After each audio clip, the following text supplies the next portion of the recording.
EMS TV के सभी दर्शकों को सनत जैन का सादर नमस्कार। आज हम बात करेंगे हरियाणा विधानसभा चुनाव की। हरियाणा विधानसभा के चुनाव में हरियाणा के मतदाताओं द्वारा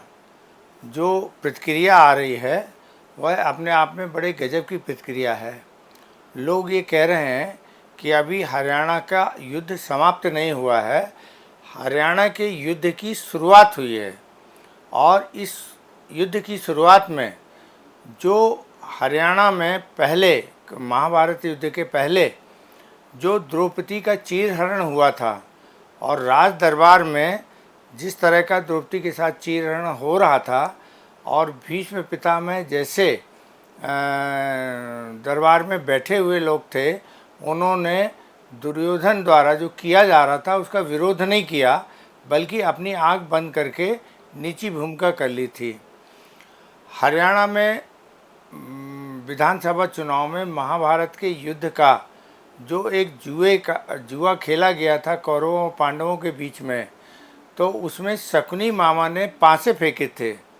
और यही पासे अब लोग हरियाणा की जनता कह रही है कि इस बार चुनाव आयोग ने फेंके और उसमें जो जीत हुई है वो शकुनी मामा के जो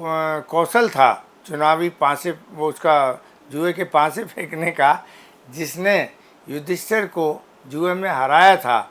लगभग वही भूमिका इस बार हरियाणा विधानसभा के चुनाव में चुनाव आयोग की रही है। बहरहाल हरियाणा विधानसभा का चुनाव संपन्न हो गया है,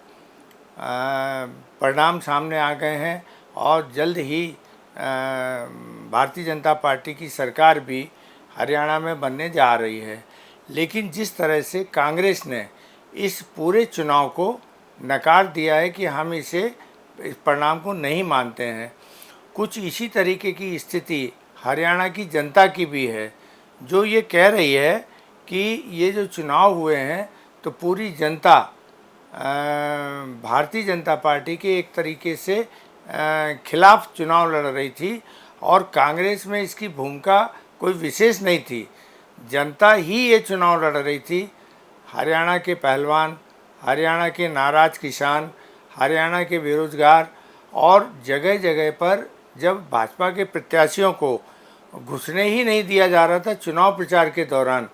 और ये पूरी सभी जगह से रिपोर्ट्स आ रही थी कि यदि 18-20 सीट भी हरियाणा के विधानसभा चुनाव में भारतीय जनता पार्टी जीत जाती है तो ये बहुत बड़ी बात होगी। और कांग्रेस के बारे में ये कहा जा रहा था कि कांग्रेस की इस जीत में कोई वो भूमिका नहीं है, जनता नाराज़ है और जनता कांग्रेस के पक्ष में भाजपा को हटाने के लिए जो मतदान कर रही है उसके कारण 50 सीटों से लेकर 65 सीटों के बीच में लड़ाई बताई जा रही थी कि कितनी सीटें कांग्रेस को मिलेंगी। तो जनता की नाराज़गी को देखते हुए 50 से और 65 सीटों के बीच में आकलन लगाया जा रहा था। लेकिन मतदान हुआ, मतदान के बाद करीब करीब मतदान का जो परसेंटेज था 5 तारीख को बताया गया कि 61.8% मतदान हुआ है। उसके बाद उसी रात को बताया गया कि ये मतदान जो है 65.5% हुआ है। और फिर जब मतगणना के पहले 7 अक्टूबर को जब बताया गया चुनाव आयोग के पोर्टल में, तो यह मतदान बढ़कर 67% हो गया। तो ये जो मतदान चुनाव आयोग ने लगातार उसको बढ़ा के बताता रहा है। तो पहले भी लोकसभा चुनाव जब हुए थे और उस समय परसेंटेज में डाटा बताया था और बाद में चुनाव परिणामों को लेकर एडीआर ने जो रिपोर्ट दी थी कि 79 सीटों पर ये जो चुनाव आयोग की भूमिका थी वो संदिग्ध थी और उसको लेकर एडीआर ने चुनाव आयोग से जवाब मांगा था। चुनाव आयोग ने उसका जवाब आज तक नहीं दिया है। उसी की पुनरावृत्ति इस बार हरियाणा के विधानसभा चुनाव में होने की संभावना थी। तो इसको लेकर कांग्रेस पार्टी ने अपने जो मतगणना एजेंट हैं और जो मतदान के दौरान उसके एजेंट थे, तो उन्होंने फॉर्म 17C लेने और सारी जानकारी को एकत्रित करने के लिए विशेष सतर्कता बरती थी। तो फॉर्म 17C में अधिकांश जानकारी कांग्रेस पार्टी के पास है और उससे जब ये लोग मिलान करा रहे हैं तो 3 ज़िले में इनका बहुत ज़्यादा वहाँ पे ईवीएम मशीनें भी बदली गई हैं, उनकी बैटरी भी 99% चार्ज पाई गई हैं और जो 99% बैटरी चार्ज थी उनमें जो मतगणना के परिणाम आए हैं उसमें 65% से ज़्यादा भारतीय जनता पार्टी के पक्ष में वोट पड़े हैं। मतगणना जब शुरू हुई थी तो करीब 60-62 सीटों पे कांग्रेस आगे चल रही थी। 1.5-2 घंटे मतगणना को रोका गया। पोर्टल में 4 घंटे तक कोई अपग्रेडेशन नहीं हुआ और उसके बाद जब अपग्रेडेशन हुआ तो सीधा चुनाव परिणाम के रुझान को चुनाव जीत में परिवर्तित कर दिया गया। इसको लेकर अब आशंकाएं बहुत बढ़ गई हैं। कांग्रेस ने पहली बार इस जो चुनाव परिणाम घोषित हुए हैं उसको लेकर अस्वीकार कर दिया है कि हम इसे मानने के लिए तैयार नहीं हैं। पिछले 2 दिनों में कांग्रेस पार्टी ने तथ्यों के साथ चुनाव आयोग को शिकायत की है कि जहां जहां गड़बड़ी हुई है उन्होंने चुनाव मतगणना के दौरान भी उसकी शिकायतें समय समय पर ईमेल के माध्यम से चुनाव आयोग को की थीं और जिन मशीनों पर उनको संदेह हुआ है उसको उन्होंने जब्त करने की मांग भी की है और वो पुनः जांच करने की मांग कर रहे हैं। ये कहा जा रहा है कि बहुत जल्द कांग्रेस जिस तरीके का इसमें आक्रामक रुख अख्तियार कर रही है तो कांग्रेस एक तो चुनाव परिणाम मानने के लिए तैयार नहीं है और उसे जन आंदोलन के रूप में तथ्यों के साथ अब वो हर लेवल पे इस लड़ाई को आगे लड़ने जा रही है। तो सही मायने में हरियाणा विधानसभा चुनाव तो हो गए, भारतीय जनता पार्टी जीत गई, 38 सीटों पे कांग्रेस सिमट गई जो सरकार बनाने जा रही थी और अब चुनाव के दौरान जो गड़बड़ियां हुई हैं उसके तथ्यों के साथ जो रिकॉर्ड इस बार कांग्रेस ने इकट्ठे किए हैं तो कांग्रेस को भी कहीं ना कहीं ये आशंका थी कि चुनाव आयोग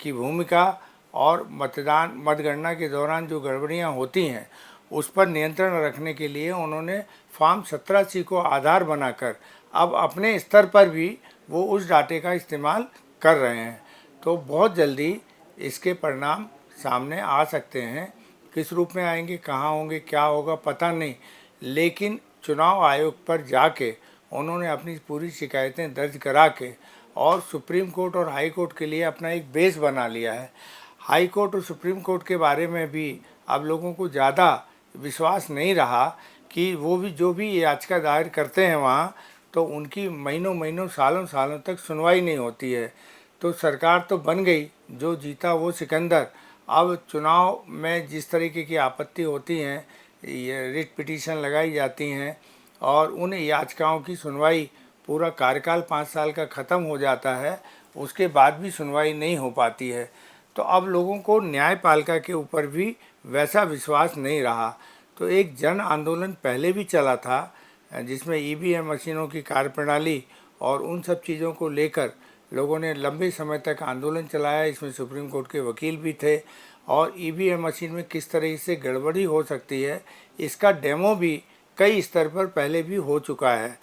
तो इस बार चूँकि कांग्रेस और इंडिया गठबंधन के दल धीरे धीरे इस मामले में जिस तरह की रुचि ले रहे हैं तो इसको ऐसा लगता है कि अब महाराष्ट्र और झारखंड का जो विधानसभा चुनाव है वो कुछ समय के लिए टल भी सकता है और चुनाव आयोग के लिए कोई नई परेशानी भी खड़ी हो सकती है।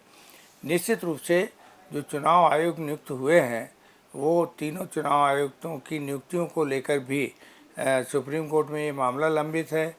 लोकसभा चुनाव परिणाम को लेकर भी जो गड़बड़ियां थीं वो भी मामला सुप्रीम कोर्ट में अभी अटका हुआ है। मध्य प्रदेश, छत्तीसगढ़ और राजस्थान में जो चुनाव को लेकर जो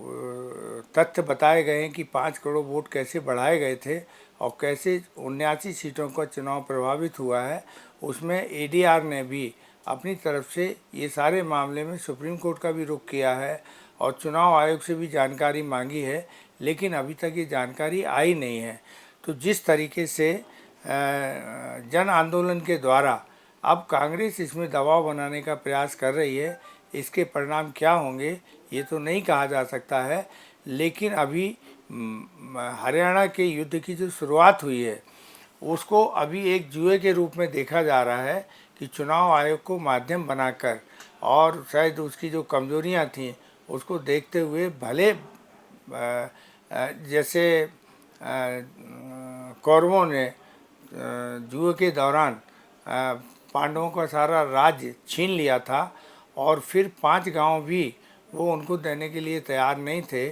भगवान कृष्ण ने इसमें मध्यस्थता की थी और कौरवों को समझाया था कि 5 गांव पांडवों को दे दो और इस विवाद को समाप्त करो, महाभारत युद्ध नहीं होने दो। लेकिन वही स्थिति अब हरियाणा में लोग आपस में चर्चा करते हुए यह बात करने लगे हैं कि ठीक वही स्थिति अब उत्पन्न हो रही है कि भारतीय जनता पार्टी इस बात को मानने के लिए तैयार नहीं है, चुनाव आयोग मानने के लिए तैयार नहीं है और अब युद्ध का बिगुल बज चुका है। अब इसमें परिणाम क्या होंगे पता नहीं। इसमें ये कहा जा रहा है कि अभी तंत्र की जीत हुई है, लोकतंत्र हार गया है। अब लोकतंत्र के लिए लड़ाई लड़ी जा रही है। तो जैसे महाभारत युद्ध के पहले सत्य और असत्य, धर्म और अधर्म की लड़ाई को लेकर जो महाभारत का युद्ध हुआ था, ठीक उसी तरीके का एक युद्ध हरियाणा की भूमि से शुरू होने जा रहा है। हरियाणा की भूमि में कुरुक्षेत्र में ही ये महाभारत का युद्ध हुआ था और हरियाणा वही पावन भूमि है जो युद्ध भी कराती है और धर्म और अधर्म की स्थापना करने में भी अपना सहयोग देती है। तो इस बार लोकतंत्र और तंत्र की लड़ाई में हरियाणा कौन सी भूमिका में आएगा, हरियाणा की पावन मिट्टी जो है अपना कौन सा रोल अदा करेगी, हरियाणा के नागरिक अपना इस मामले में किस तरह से इस लड़ाई को अंजाम तक पहुंचाएंगे, कहना मुश्किल है। लेकिन जो भी हो रहा है वो एक पक्ष कह रहा है कि लोकतंत्र हारा है, तंत्र जीता है। अब जो इसके जो परिणाम सामने आएंगे तो उसमें तंत्र की जीत होगी या लोकतंत्र की जीत होगी, इसके लिए हमें कुछ समय इंतज़ार करने की ज़रूरत है। नमस्कार।